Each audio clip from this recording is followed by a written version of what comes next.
I'm joined today by Emily Murphy. She's communications coordinator at the fabulous Fox Theater. How are you today? Great, thanks. Tell me about your connection to the Fox. How did you first come to work there? Oh gosh, well, I moved to St. Louis just about 4 years ago, and by some miracle, got a job at the Fox Theater as a receptionist, and have just enjoyed working in a few different positions there over the last few years. So what does a communications coordinator do? Oh, lots of things related to communicating. I get to do, a lot of work with our social media communications, our blog, and then I get to come out and talk about the wonderful shows that we have coming up at the Fox Theater. Now, had you seen a show at the Fox before you actually went to work there? I had not, and I mean, if you can imagine walking into that theater the first time and having never really heard, I'd heard a little bit about just how amazing the inside of the Fox was, but the first time I went in there, it was just amazing. It was breathtaking, and to see my first show there was, it's an experience I'll never forget. What show was it? I think it was Wedding Singer. And that just reeks class and elegance right there. I know, but it says a lot though that was still, one of the most amazing experiences I've ever had. Wedding Singer is a little kind of goofy musical, but when I was a little girl, the Fox Theater was actually a movie theater, and it was falling down. It was before it was closed down the first time. Yeah. And I can remember we had a snow day, and my girlfriend and I were trying to find a movie to go to, and we got her brother to drive us all the way down to the Fox Theater, and it was so dilapidated you weren't even allowed in the balconies. Oh so when it reopened, it was just as stunning, maybe more so having seen the shape that it had been in previously. Right. So tell me about this upcoming season. Yeah, well, we have a really fabulous season coming up. Our U.S. Bank Broadway series opens in September with The Addams Family, the musical. And, a lot of us grew up, or, we're familiar with Addams Family characters, either through movies or TV. And a lot of your favorite Addams Family characters are in the musical, and we also get to meet a few new characters as well. Does Cousin It actually sing? I need to know. He doesn't sing. He makes a brief appearance, though. He does, okay. Yeah.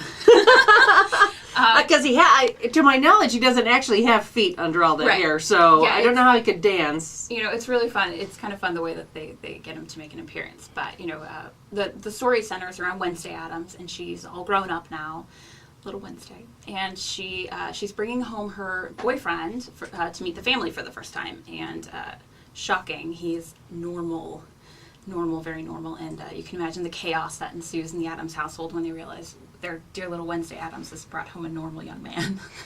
The horror. The horror. And then, this is the one I'm looking most forward to, I think, and that's Christmas with the Rat Pack. Yeah, so you may be familiar with the Rat Pack Live at the Sand show. Yeah, I saw that. A few years ago. This is an all-new holiday version of that show.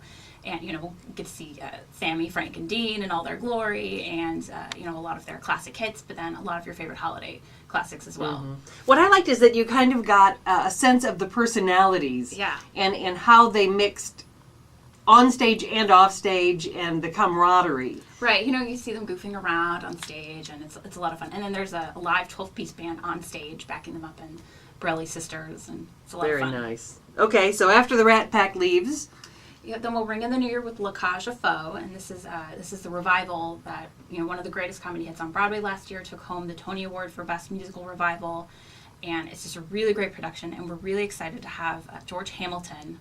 Starring, yes.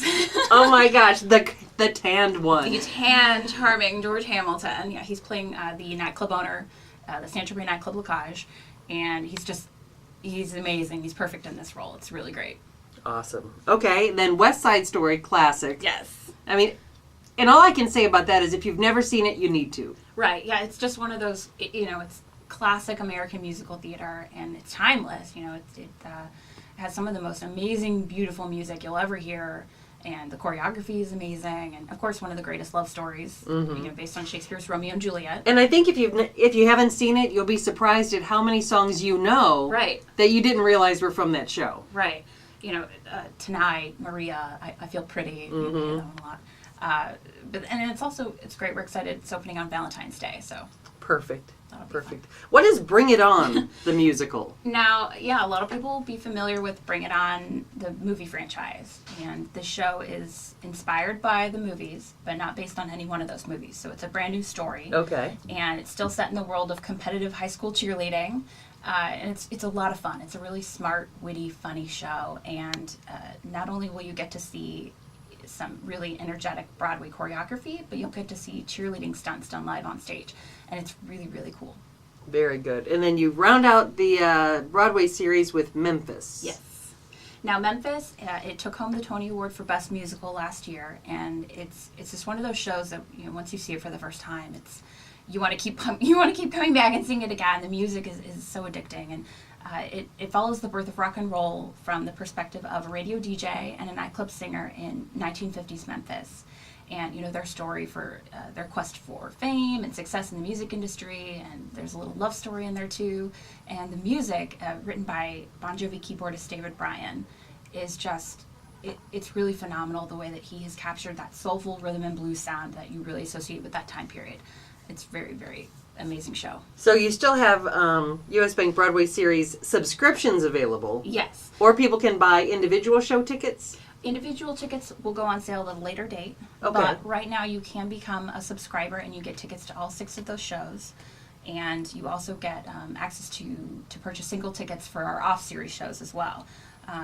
One of the great things, though, is right now if you become a subscriber, those ticket packages start at just $70 for Thursday matinees and then $99 for the Sunday, Tuesday, Wednesday evening shows. Wow. So it's like really amazing. And not only that, for the first time ever, we're offering all of those price levels on the orchestra floor.